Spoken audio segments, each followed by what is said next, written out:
Hello dear aspirants, આપ સર્વેનું અમારી YouTube channel game changing સાયકોલોજીમાં હાર્દિક સ્વાગત છે. આજના વિડીયોમાં આપણે પ્રોબેશન ઓફિસર, ચીફ ઓફિસર તેમજ અન્ય કેટલીક સરકારી પરીક્ષાઓ માટે સમાજશાસ્ત્ર એટલે કે સોશિયોલોજી સબ્જેક્ટ અગત્યનો છે અને સાથે સાથે જે વિદ્યાર્થીઓ બેચરલ ઇન સોશિયોલોજી અને માસ્ટર ઇન સોશિયોલોજી સાથે સંકળાયેલા છે તો એમને માટે પણ આ જે સબ્જેક્ટ અને વિડીયોઝ છે એ અગત્યના છે. તો તમે અગાઉના વિડીયોઝ જોયા ન હોય તો પ્લેલિસ્ટમાં જઈને એ વિડીયોઝ ચેક કરી લેશો. આપ સૌ જાણો છો એ પ્રમાણે પ્રોબેશન ઓફિસરના નવા ડિક્લેર થયેલા સિલેબસ અકોર્ડિંગ આ સબ્જેક્ટમાંથી 33 માર્ક્સ જેટલું વેટેજ કવર થવાનું છે અને એ અંતર્ગત આપણે નવા પ્રકરણ દેટ ઇઝ સમાજ અને પર્યાવરણ અને સમાજ સાથેનો જે આંતર સંબંધ છે એ વિશે વિસ્તૃતમાં ચર્ચા કરી રહ્યા છે. અગાઉના વિડીયોમાં આપણે પર્યાવરણ એટલે શું, સાથે સાથે પર્યાવરણના ઘટકો એ વિશેની ડિટેલમાં ચર્ચા કરી હતી. હવે આજના વિડીયોમાં આપણે જે અગાઉના ટૉપિક છે જે છે પર્યાવરણના પ્રકારો, તો એના વિશે ડિટેલમાં ચર્ચા કરવાના છીએ. સૌપ્રથમ જોઈએ આપણે પર્યાવરણના પ્રકારો. તો આપણે ભૌગોલિક દૃષ્ટિથી પર્યાવરણની માહિતી મેળવી, જેમાં જલાવરણ, મૃદાવરણ, વાતાવરણ એ બધી વસ્તુઓ જે હતી એનો આપણે ડિટેલમાં પરિચય મેળવ્યો હતો આગળના વિડીયોમાં. હવે આજના વિડીયોમાં આપણે સમાજશાસ્ત્રીય દૃષ્ટિએથી પર્યાવરણના પ્રકારો જોઈએ. ઓકે, તો ભૌગોલિક દૃષ્ટિ તો ઓલરેડી વી હેવ કમ્પ્લીટેડ. હવે સામાજિક દૃષ્ટિથી એના પ્રકારની વાત જોઈએ તો ભૌગોલિક પર્યાવરણ પ્રકૃતિદત્ત છે, એટલે કે પ્રકૃતિની દેન છે, પ્રકૃતિએ આપેલું છે. જ્યારે સામાજિક પર્યાવરણ મનુષ્ય દ્વારા નિર્મિત અથવા રચાયેલું છે. તો અગત્યનું છે કે જો આપણે ફિઝિકલી વાત કરીએ, ઓકે, ભૌગોલિક એટલે જિયોગ્રાફિકલી એન્વાયરમેન્ટની વાત કરીએ તો એ નેચરલ છે, જલાવરણ, મૃદાવરણ, વાતાવરણ. ઓકે, અને જો સામાજિક પર્યાવરણની વાત કરીએ તો આપણે એનું શું કરેલું છે, નિર્મિત કરેલું છે, રચેલું છે, આપણે એને વર્ગીકૃત કરેલું છે. લેન્ડીઝ જે છે પર્યાવરણના 3 પ્રકારો દર્શાવે છે, અગત્યનું છે. પ્રાકૃતિક પર્યાવરણ, સામાજિક પર્યાવરણ અને સાંસ્કૃતિક પર્યાવરણ. તો પ્રાકૃતિક પર્યાવરણ એટલે શું? તો જેમાં સૂર્ય, ચંદ્ર, પૃથ્વી, જળ, વાયુ વગેરે પ્રાકૃતિક વસ્તુઓનો સમાવેશ થાય છે. તો જે પર્યાવરણમાં પ્રાકૃતિક વસ્તુઓ જેવી કે સૂર્ય, ચંદ્ર, પૃથ્વી, જળ, વાયુનો સમાવેશ થાય તો એને આપણે પ્રાકૃતિક પર્યાવરણ તરીકે ઓળખીએ છીએ. તેના પર માનવ શક્તિ કે બુદ્ધિની કોઈ અસર પડતી નથી. હવે સૂર્ય છે, ચંદ્ર છે, પૃથ્વી છે, જળ છે, વાયુ છે, એમાં આપણી ભલે ગમે એ શક્તિ છે, ગમે એટલી બુદ્ધિ છે, પણ છતાં આપણે એમાં કોઈ ચેન્જીસ કરી શકતા નથી. હા, એને યુટિલાઇઝ કરી શકીએ છીએ, પરંતુ એની ઉપર જે અસર છે એ અસર આપણી માનવ બુદ્ધિની કે માનવ શક્તિની થતી નથી. તો એવા પર્યાવરણને આપણે પ્રાકૃતિક પર્યાવરણ તરીકે ઓળખીએ છીએ. નેક્સ્ટ છે સામાજિક પર્યાવરણ, જે વ્યક્તિઓ દ્વારા રચાય છે.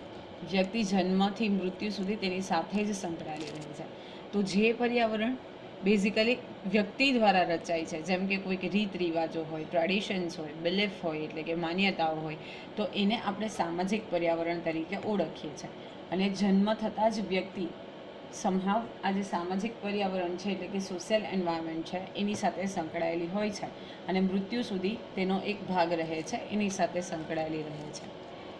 નેક્સ્ટ છે સાંસ્કૃતિક પર્યાવરણ એટલે કે કલ્ચરલ એન્વાયરમેન્ટ.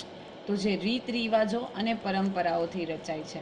તે સામાજિકરણ દરમિયાન માનવને વર્તન વ્યવહારનું જ્ઞાન આપે છે. હવે જે રીત રિવાજો છે, પરંપરાઓ છે, તો એનાથી જે પર્યાવરણની રચના થાય છે તો એને આપણે સાંસ્કૃતિક પર્યાવરણ તરીકે ઓળખીએ છીએ. તે સામાજિકરણ દરમિયાન એટલે કે જ્યારે સોશિયલાઇઝેશન થાય તો આપણે કેવી રીતે માનવ વ્યવહાર કરવો એ અંગેનું જ્ઞાન આપણને સાંસ્કૃતિક પર્યાવરણમાંથી પ્રાપ્ત થાય છે, જે આપણે અગાઉના વિડીયોઝમાં ડિસ્કસ કરી ચૂક્યા છે. હવે છે ઓગબર્ન અને મિન્કોફ દ્વારા પર્યાવરણને પ્રાકૃતિક અને માનવસર્જિત એમ 2 ભાગમાં વહેંચવામાં આવ્યું છે. તો આ પણ અગત્યની લાઇન્સ છે. જો લેન્ડીઝનું પૂછાય તો એ 3 પ્રકારો છે. કયા કયા છે? તો પ્રાકૃતિક પર્યાવરણ, સામાજિક પર્યાવરણ અને સાંસ્કૃતિક પર્યાવરણ. સીધા પ્રશ્ન પૂછાય છે કે લેન્ડીઝ પર્યાવરણના કેટલા ભાગો, કેટલા પ્રકારો દર્શાવે છે, અને એક ઓડ વન આપ્યું હોય છે, નંબર પણ પૂછાય છે અને ઓડ વન પણ પૂછાય છે. નેક્સ્ટ છે ઓગબર્ન અને નિમકોફ જે છે એ પર્યાવરણને 2 વિભાગમાં વહેંચે છે. એક પ્રાકૃતિક પર્યાવરણ એટલે કે કુદરત દ્વારા નિર્મિત, અને બીજું છે માનવ સર્જિત પર્યાવરણ એટલે કે માનવ દ્વારા નિર્મિત. Okay, again third statement is important કે મેકાઇવર નામના સમાજશાસ્ત્રી છે એ પર્યાવરણને અગેન 3 ભાગમાં વહેંચે છે: ભૌતિક પર્યાવરણ, આર્થિક પર્યાવરણ અને સામાજિક પર્યાવરણ. ભૌતિક પર્યાવરણમાં પૃથ્વી, સૂર્ય, ચંદ્ર, સમુદ્ર વગેરેનો સમાવેશ થાય. આર્થિક પર્યાવરણ એટલે કે મકાન, રસ્તા, મશીનરી એ બધી વસ્તુઓ. અને સામાજિક પર્યાવરણ એટલે કે સામાજિક રીત રિવાજો. તો 3 વસ્તુઓ અગત્યની છે. લેન્ડિસ કેટલા પ્રકાર દર્શાવે છે? તો 3 પ્રકાર દર્શાવે છે: પ્રાકૃતિક, સામાજિક અને સાંસ્કૃતિક. ઓગબન અને નિમકોફ જે છે એ 2 ભાગમાં દર્શાવે છે, 2 પ્રકાર દર્શાવે છે: પ્રાકૃતિક અને માનવ સર્જિત. અને મેકાઇવર નામના જે સમાજશાસ્ત્રી છે એ 3 ભાગમાં વહેંચે છે, એટલે કે 3 પ્રકારો દર્શાવે છે: ભૌતિક પર્યાવરણ, આર્થિક પર્યાવરણ અને નેક્સ્ટ વિલ બી સામાજિક પર્યાવરણ. સામાજિક દ્રષ્ટિબિંદુથી પર્યાવરણનું સામાજિક અને સાંસ્કૃતિક મૂલ્ય હોય છે. હવે આપણે જો સામાજિક પર્સપેક્ટિવથી એટલે કે સોશિયલ પર્સપેક્ટિવથી વિચારીએ તો જે એન્વાયરમેન્ટ છે તો એનું સાંસ્કૃતિક મૂલ્ય એટલે કે સોશિયલી કલ્ચરના પર્સપેક્ટિવથી મૂલ્ય હોય છે. તેની ક્રિયા પ્રતિક્રિયા સાથે સંકળાયેલું છે. જેમ કે માટી કે વરસાદની ઉપયોગિતા જેટલી ખેડૂતને હોય તેટલી ઉદ્યોગપતિને નથી હોતી. એવી રીતે ગ્રામીણ પર્યાવરણ અને શહેરી પર્યાવરણનો માનવ જીવન પર અલગ અલગ પ્રભાવ હોય છે. હવે જો અહીં લખેલું છે કે સામાજિક અને સાંસ્કૃતિક મૂલ્ય હોય છે, તો ફોર એક્ઝામ્પલ વરસાદની જેટલી ઉપયોગિતા ખેડૂત માટે છે એઝ અ ફાર્મર, કારણ કે એનો જે ક્રોપ છે ઓકે તો એ પ્રોપર ગ્રો કરે એટલે કે જે પાક છે એ યોગ્ય ઉગે, તો એના માટે વરસાદની ઉપયોગિતા ખેડૂતને વધારે છે ઇન કમ્પેર ટુ બિઝનેસમેનને વરસાદ પડે ન પડે એની સાથે કોઈ કન્સર્ન નથી.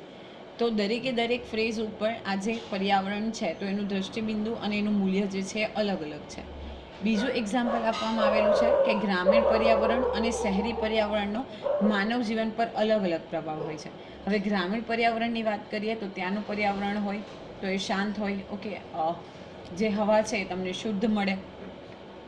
અપાર્ટ ફ્રોમ ધેટ જો આપણે ગ્રામીણ પર્યાવરણની વાત કરીએ તો ત્યાં ફેસિલિટીઝ જે છે ઓછી મળે ઇન કમ્પેર ટુ શહેરી પર્યાવરણ, એટલે કે જે આપણે અર્બન એરિયામાં જોઈએ તો ત્યાં પોલ્યુશન વધારે હોય પણ એની સામે ફેસિલિટીઝ પણ તમને વધુ મળે. એટલે દરેક જગ્યાએ એનો જે પ્રભાવ હોય છે એ અલગ અલગ પ્રભાવ હોય છે. હવે આપણે જોઈએ પર્યાવરણની માનવ જીવન ઉપર થતી અસરો. અગત્યનું છે ટોપિક કે પર્યાવરણની માનવ જીવન ઉપર કઈ રીતે અને કેવી અસરો થાય છે. તો એ વિશેની વાત કરીએ તો પર્યાવરણમાં વિવિધ તત્વો પારસ્પરિક રીતે સંકળાયેલા હોવાથી એકબીજા પર અસર કરે છે. આ જે તત્વો છે, એલિમેન્ટ્સ છે, એ એકબીજા સાથે પારસ્પરિક રીતે સંકળાયેલા છે, એટલે કે એકબીજા સાથે સંકળાયેલા છે અને એટલા માટે એકબીજા સાથે સંકળાયેલા હોવાને નાતે તે એકબીજા ઉપર અસર કરે છે. વળી તેઓ અલગ અલગ કે સામૂહિક સ્વરૂપે માનવ જીવન ઉપર અસર કરે છે. તો આ પણ અગત્યનું છે કે આ તો પર્ટિક્યુલરલી ઓકે એટલે અલગ અલગ રીતે અથવા તો સામૂહિક રૂપે એટલે કે ગ્રુપમાં એ સમાજ જે માનવ જીવન છે ઓકે તો એની ઉપર અસર કરે છે. મનુષ્યના સામાજિક, આર્થિક તેમજ સાંસ્કૃતિક જીવન પર પર્યાવરણના તત્વોની સામૂહિક અસર તેમજ આંતરક્રિયાનું પરિણામ દ્રષ્ટિગોચર થાય છે. હવે જો આપણે મનુષ્યના સામાજિક, આર્થિક અને સાંસ્કૃતિક જીવનની વાત કરીએ તો ત્યાં જે પર્યાવરણના તત્વો છે એટલે કે એન્વાયરમેન્ટલ એલિમેન્ટ્સ છે તો એની સામૂહિક અસર અને આંતરક્રિયાનું પરિણામ જે છે આપણે જોઈ શકીએ છીએ. ઓકે, તો અહીંયા આપણે માનવ જીવન ઉપર પર્યાવરણની અસર કેવી રીતે થાય છે તો એ વિશેની ડિસ્કશન કરવાના છીએ. તો સૌપ્રથમ માનવ જીવન ઉપર પર્યાવરણની અસરો. ઓકે, માનવ જીવન અને પર્યાવરણના તત્વો એકબીજા સાથે ગાઢ રીતે સંકળાયેલા છે. તો એમાં ફર્સ્ટ છે સ્થાનિક સંબંધ. કોઈપણ સમાજના સામાજિક, આર્થિક, રાજકીય તેમજ સાંસ્કૃતિક વિકાસમાં સ્થાનિક સંબંધ ખૂબ અગત્યનો હોય છે અથવા તો ખૂબ મહત્ત્વનો છે. તો કોઈપણ સમાજનો આપણે સામાજિક વિકાસ કરવો છે, આર્થિક વિકાસ કરવો છે, રાજકીય વિકાસ કે સાંસ્કૃતિક વિકાસ, તો એમાં સ્થાનિક સંબંધ જે છે અગત્યનો છે. કેવી રીતે? તો આ સ્થાનિક સંબંધમાં મુખ્યત્વે સ્થિતિ એટલે કે લોકેશન ઓર સિચ્યુએશન, કદ એટલે કે સાઇઝ અને આકાર એટલે કે શેપને જોવામાં આવે છે.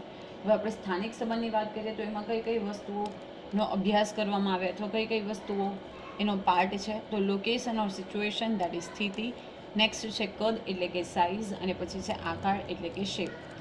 જે તે રાષ્ટ્ર, દેશ કે સમાજ પૃથ્વીના કયા ભાગમાં છે તેને આધારે તેના વિકાસમાં પર્યાવરણ સ્થિતિઓ મદદરૂપ બનતી હોય છે. ઓકે, આપણે જોયું કે ક્યાં લોકેશન આવેલું છે તો પૃથ્વી સપાટી ઉપર અથવા તો જે તે સમાજની વાત કરીએ, દેશની વાત કરીએ, તો એ ક્યાં આવેલો છે પૃથ્વી ઉપર, રાઈટ. તો એને કારણે પર્યાવરણ સ્થિતિઓ જે છે મદદરૂપ થાય છે. કારણ કે આપણને ખબર છે કે અમુક જગ્યાએ પર્વતો હોય, ક્યાંક પ્લેટ્યુઝ હોય, ક્યાંક રણ હોય, ક્યાં મેદાનો હોય, તો બધી પરિસ્થિતિઓ અલગ અલગ હોય છે. દાખલા તરીકે પૃથ્વી પર જોવા મળતા રેખાંશ, જેનાથી સમય નક્કી થાય છે, અને અક્ષાંશ, જેનાથી જે તે પ્રદેશના જળવાયુ, કુદરતી સંપત્તિ, પશુ જીવન, માનવ જીવન, સંસ્કૃતિ વગેરે નિર્ધારિત થાય છે. ઓકે, તો રેખાંશ એનાથી સમય નક્કી થાય છે. અને જો આપણે અક્ષાંશની વાત કરીએ તો બેઝિકલી એમાંથી જળવાયુ જે છે, કુદરતી સંપત્તિ, પશુ જીવન, માનવ જીવન, સંસ્કૃતિ વગેરે વસ્તુઓ નિર્ધારિત થાય છે. લેટિટ્યૂડ અને લોંગિટ્યૂડ, ઓકે, તમે ગૂગલ મેપમાં પણ જોયું હશે, બધાના ફોનમાં હોય GPS system, right, global positioning system. તો એ તમારો જો એરિયા છે એ કયા લોંગિટ્યૂડ કયા લેટિટ્યૂડમાં આવેલું છે, કયા બે લોંગિટ્યૂડ લેટિટ્યૂડ વચ્ચે છે, એ બધી વસ્તુઓ તમે જીપીએસ એટલે કે ગ્લોબલ પોઝિશનિંગ સિસ્ટમ દ્વારા મેળવી શકો છો. પ્લસ તમારે કોઈક અજાણી જગ્યા ઉપર જવું હોય તો પણ તમે ગૂગલ મેપનો ઉપયોગ કરીને ત્યાં સરળતાથી પહોંચી શકો છો. નેક્સ્ટ છે જમીન અને માનવ જીવન. તો માનવી જે પ્રદેશમાં રહે છે એની જમીનનું સ્વરૂપ એના સામાજિક જીવનને અસર કરે છે. ઊંચા પર્વતીય ક્ષેત્રમાં રહેનાર માનવી માટે મોટા ઉદ્યોગ ધંધા કે નગરો ઉપલબ્ધ બનતા નથી. તેથી તેના પ્રદૂષણ અને ગીચતાઓથી તેઓ મુક્ત રહી શકે છે. જુઓ, માનવી કયા પ્રદેશમાં રહે છે, સાથે સાથે એની જમીનનું સ્વરૂપ કેવું છે, એ પણ સામાજિક જીવનને અસર કરે છે. ફોર એક્ઝામ્પલ, કે કોઈ પર્વતીય વિસ્તારમાં ઊંચી જગ્યા ઉપર રહે છે, તો ત્યાં કોઈક મોટા ઉદ્યોગો, કારખાના કે નગર એટલે કે સિટીઝ અવેલેબલ નથી, એટલે ત્યાંના જે લોકો છે એ પ્રદૂષણ મુક્ત રહી શકે છે અને એટલી ગીચતા પણ નથી જોવા મળતી, રાઈટ. તો જે પોપ્યુલેશન ડેન્સિટી હોય છે એ પણ ખૂબ ઓછી હોય છે. જે તે પ્રદેશનું કુદરતી વાતાવરણ એના રોજિંદા ખોરાકને અસર કરે છે. જેમ કે ભારતમાં ઉત્તર અને દક્ષિણ વિસ્તારમાં લોકોનો દેખાવ, ખોરાક અને જીવનશૈલી એમનો જમીન સાથેનો સંબંધ ધરાવે છે. હવે પ્લસ જે તે પ્રદેશનું જે કુદરતી વાતાવરણ છે એ પણ ત્યાંના રોજિંદા જીવનને અસર કરે છે. જેમ કે ઉત્તર દક્ષિણ વિસ્તારમાં લોકોનો દેખાવ અલગ છે, ખોરાક અલગ છે, જીવનશૈલી અલગ છે. તો that is just because of જમીન અને માનવ જીવન. તમને ખબર હશે કે રાજસ્થાન જે બેઝિકલી રણ પ્રદેશ છે, તો ત્યાંના લોકોની લાઈફસ્ટાઈલ અને બેઝિકલી આપણે કોઈક બીજો એરિયા લઈ લઈએ, ફોર એક્ઝામ્પલ કે જમ્મુ કાશ્મીર એરિયા લઈ લઈએ, ઓર એલ્સ 7 સિસ્ટર્સનું લોકેશન લઈ લઈએ, તો એ પર્વતીય વિસ્તાર છે, તો ત્યાંના લોકોની જે લાઈફસ્ટાઈલ છે એમાં આપણે ડિફરન્સ જોઈ શકીએ. ગુજરાતના લોકો અને વેસ્ટ બેંગાલના લોકો, તો એમની જે ખાવાની છે એટલે કે ખોરાક છે, એમની જીવનશૈલી છે, તો એ બધી વસ્તુઓમાં પણ સંભાવ આપણે ડિફરન્સ જોઈ શકીએ. નેક્સ્ટ છે જળ અને માનવ જીવન. તો જળ એ જીવન છે. You know very well, water is life. મનુષ્યને પીવા માટે શુદ્ધ પાણીની જરૂર છે, તો દૈનિક કાર્ય, ખેતી, ઉદ્યોગ, પશુપાલન વગેરે માટે પણ પાણીની જરૂરિયાત રહે છે. હવે એને પીવા માટે તો પાણીની જરૂરત છે જ છે, પરંતુ જે ડોમેસ્ટિક કોરસ છે એટલે કે ઘરકામ છે, તો એના માટે, ખેતી માટે, ઉદ્યોગ માટે, પશુપાલન માટે, દરેકે દરેક વસ્તુઓ માટે ઓલમોસ્ટ આપણને જળ એટલે કે પાણીની જરૂરિયાત ઉદ્ભવે છે. જે પ્રદેશમાં સાગર, ઝરણા, નદી, તળાવ, કૂવા કે સિંચાઈની વ્યવસ્થા હોય ત્યાં સુખાકારી માટે જળ મહત્ત્વનું બની રહે છે. હવે માનો કે ક્યાંક સાગર છે, ઝરણા છે, નદી, તળાવ, તો ત્યાં પાણીનો સ્ત્રોત છે, એટલે કે પાણી જે છે એ આપણને ઇઝીલી અવેલેબલ થઈ જાય છે, પાણીની ફેસિલિટી મળે છે. મહાસાગરની આસપાસ જુદી જુદી સંસ્કૃતિઓ જોવા મળે છે.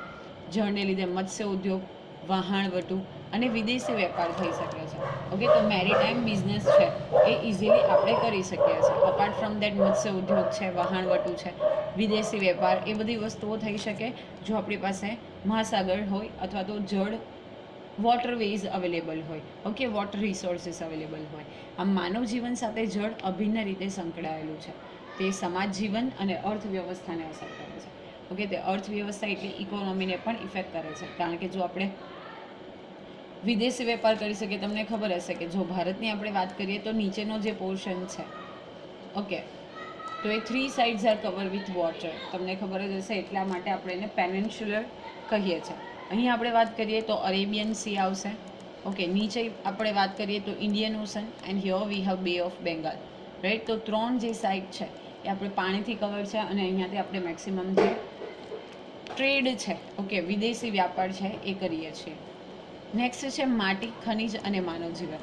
તો માનવ જીવન અને માનવીની ક્રિયાઓ પર માટી અને ખનિજની ઘણી અસરો જોવા મળે છે. ઓકે, જે સોઇલ છે અને મિનરલ્સ છે એની અસર જોવા મળે છે. ખેતીના જુદા જુદા પાક જે તે પ્રદેશની માટીના પ્રકાર પર અવલંબિત હોય છે. ફોર એક્ઝામ્પલ, આપણે જો કપાસનું વાવેતર કરવું છે તો એના માટે કાળી જમીન એટલે કે બ્લેક સોઇલ, ગોરાડું સોઇલ જે છે એ ઉપયોગી છે. તો અલગ અલગ ખેતીના પાક માટે આપણે અલગ અલગ જમીન જે છે એ ઉપયોગી થાય છે. જેમ કે કાળી જમીન, ગોરાડું જમીન વગેરે તેના પ્રકારને આધારે ખેત ઉત્પાદન થાય છે. હવે અલગ અલગ ક્રોપ્સ છે તો એના રિક્વાયરમેન્ટ અનુસાર જે અલગ અલગ માટી છે અથવા તો અલગ અલગ જમીન છે તો એમાં અલગ અલગ ખેતીનું ઉત્પાદન જે છે એ થાય છે. ફળદ્રુપ જમીન ખેતી માટે ખૂબ ઉપયોગી છે. તો જે ફર્ટિલાઇઝ સોઇલ છે, ફર્ટાઇલ સોઇલ છે તો એ ખેતી માટે ઉપયોગી છે.